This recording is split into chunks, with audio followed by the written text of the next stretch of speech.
بچہ روتا ہے تو ماں دودھ دیتی ہے.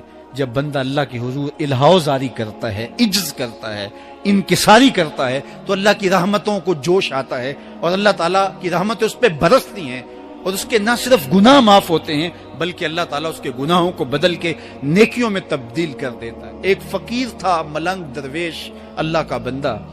اس کی عادت یہ تھی کہ اپنے ڈیرے پہ آنے والوں کو کھلاتا، ان کو پلاتا، ان کی ضروریات کا خیال رکھتا، لیکن کو مالی آسودگیاں نہیں تھی. ہوتا یہ تھا کہ بعض اوقات لوگ آتے تو ادھار لے کر کے وہ لوگوں کو کھلا دیتا. خیر، چونکہ فقیر کا مزاج یہ ہوتا ہے کہ لوگ آئیں اس کے ڈیرے سے کھائیں. بابا بلے شاہ نے بھی کہا تھا نا، اٹ کھڑک کے دکڑ بجے تتا ہووے چلا، آن فقیر کھا جاون راضی ہووے بلا.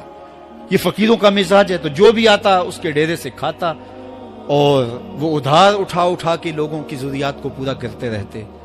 وقت آخر آ گیا، جن لوگوں نے ادھار دیا تھا وہ سارے تقاضا کرنے آ گئے. اب بابا جی کو کیا فکر لاحق ہے کہ یہ میرے مہمان اور میں ان کو کچھ پیش کرنے کی صلاحیت نہیں رکھتا. ایک بچہ تھا، وہ کچھ سامان بیچ رہا تھا، پتیسا بیچ رہا تھا یا کوئی اور چیز بیچ رہا تھا. اس نے گلی سے گزرتے ہوئے آواز لگائی، خادم کو کہے سے بلا کے لاؤ. کہا تم بیچ رہے ہو تو میرے مہمانوں کو کھلا دو. بچہ بڑا خوش ہوا کہ میں سارا دن گلیوں میں گھوم کے یہ پتیسا بیچنا تھا، اب یہ ایک جگہ ہی سارا فروخت ہو گیا تو یہ تو موج لگ گئی، میں جلدی گھر چلا جاؤں گا، میری ماں خوش ہوگی. تو سارا ان مہمانوں کو کھلا دیا گیا اور اس کے بعد کہا بابا جی پیسے. کہا تم بیٹھ جاؤ، جب ان کو ملیں گے تو تجھے بھی مل جائیں گے. وہ بیٹھ گیا، 2 4 10 منٹ بیٹھا تو بچہ تھا، پھر کھڑا ہو گیا، بابا جی پیسے. کہا جب ان کو ملیں گے تو تجھے بھی مل جائیں گے. پھر آدھا گھنٹہ گزرا تو پھر اس نے کہا بابا جی پیسے، میری ماں میرا انتظار کر رہی ہے، ہمارے گھر کا چولہا اسی سے جلتا ہے، میں یہ پیسے لے کر جاؤں گا اور میری ماں کوئی ہنڈیا خریدے گی اور ہم شام کا گھر کا کوئی سلسلہ کریں گے. کہا بیٹا جب ان کو ملے گا تو تجھے بھی مل جائے گا. بچے نے رونا شروع کر دیا. یتیم بچہ تھا، اس کا سارا آسرا یہی تھا. اس نے رونا شروع کر دیا. جب بچہ رویا اللہ کی رحمت کو جوش آیا. کوئی مرید نذرانہ لے کے ان بزرگوں کے پاس آ گیا اور اشرفیوں کی بھری ہوئی تھیلی پیش کی. وہ اتنے پیسے تھے کہ اس بچے کو بھی دیے، جتنے لوگ آئے تھے سب کا قرض چکایا. کہا جاؤ گھروں کو. تو سب نے کہا بابا جی ہم صبح سے بیٹھے ہوئے تھے تو یہ نذرانہ دینے والا صبح سے نہیں آیا تو اب کیسے آ گیا؟ کہا صبح سے تمہارے اندر کوئی رونے والا نہیں تھا، ایک رونے والا آیا تو باقیوں کا بھی کام بن گیا. بعض اوقات کسی ایک شخص کی وجہ سے باقیوں کی خطائیں بھی معاف ہوتی ہیں. آج ہم اجتماعی طور پہ تا حد نظر اندر باہر اوپر نیچے اتنے لوگوں کے ہجوم میں اللہ کی بارگاہ سے یہ توقع رکھتے ہیں کہ مالک اتنے ہجوم میں کوئی ایک تو ہوگا جو تیرا لاڈلا ہوگا، کوئی ایک تو ہوگا جو تیرا بہت قریبی ہوگا، کوئی ایک تو ہوگا جس پہ تیری رحمتیں برسیں گی.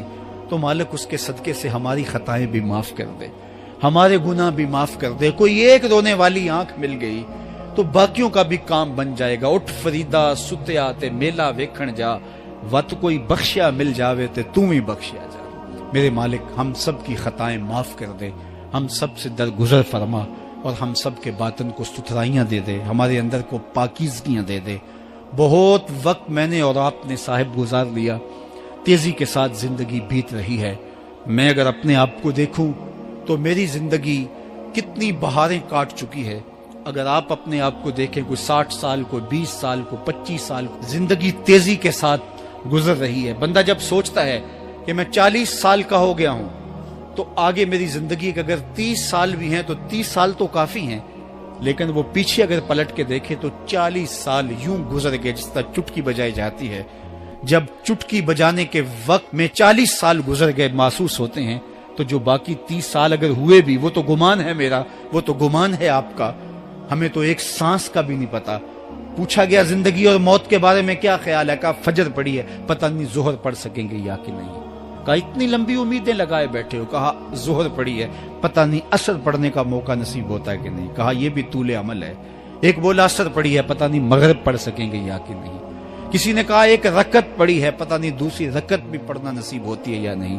کہا یہ سب تمہارے منہوں کی باتیں ہیں. میں تو کہتا ہوں ایک طرف سلام پھیرا ہے، پتہ نہیں دوسری طرف سلام بھی پھیر سکیں گے یا کہ نہیں. کیا موت اتنی قریب نہیں ہے؟ ہم نے اپنی آنکھوں کے سامنے لوگوں کو جدا ہوتے یوں نہیں دیکھا ہے. ہم کہتے ہیں اس کی خبر سنا رہے ہو موت کی، یہ تو میں نے ابھی سبزی والی دکان پہ دیکھا تھا. لیکن جب موت آتی ہے تو ایک لمحے کا تقدم اور تاخر نہیں ہوتا. تو صاحب آئیے اپنی زندگی کو اللہ اور اس کے رسول کی راہوں پہ ڈالیں. آج وقت ہے، آج موقع ہے، آج توبہ کا دروازہ کھلا ہے. کل سب کچھ نہیں ہوگا. آج اس کی رحمتیں آواز دے رہی ہیں. آج وقت ہے، وقت پر کافی ہے ایک قطرہ بھی آب خوش ہنگام کا. جل گیا جب کھیت برسا می تو پھر کس کام کا. اب آئیے سنیے، اس کائنات کے اندر ہمیں وہ خواتین ملیں گی جو پردے کے پیچھے تھی، لیکن پردے کے سامنے ماں نہیں آئی، عبد القادر جیلانی آئے. ماں پردے کے پیچھے تھی، پردے کے سامنے فرید الدین گنج شکر آئے. ماں پردے کے پیچھے تھی، مہر و ماں نے بھی آنچل نہیں دیکھا، لیکن پردے کے سامنے کربلا میں حسین ابن علی آئے. تو یہ پردے کے سامنے آئے، وہ پردے کے پیچھے تھی.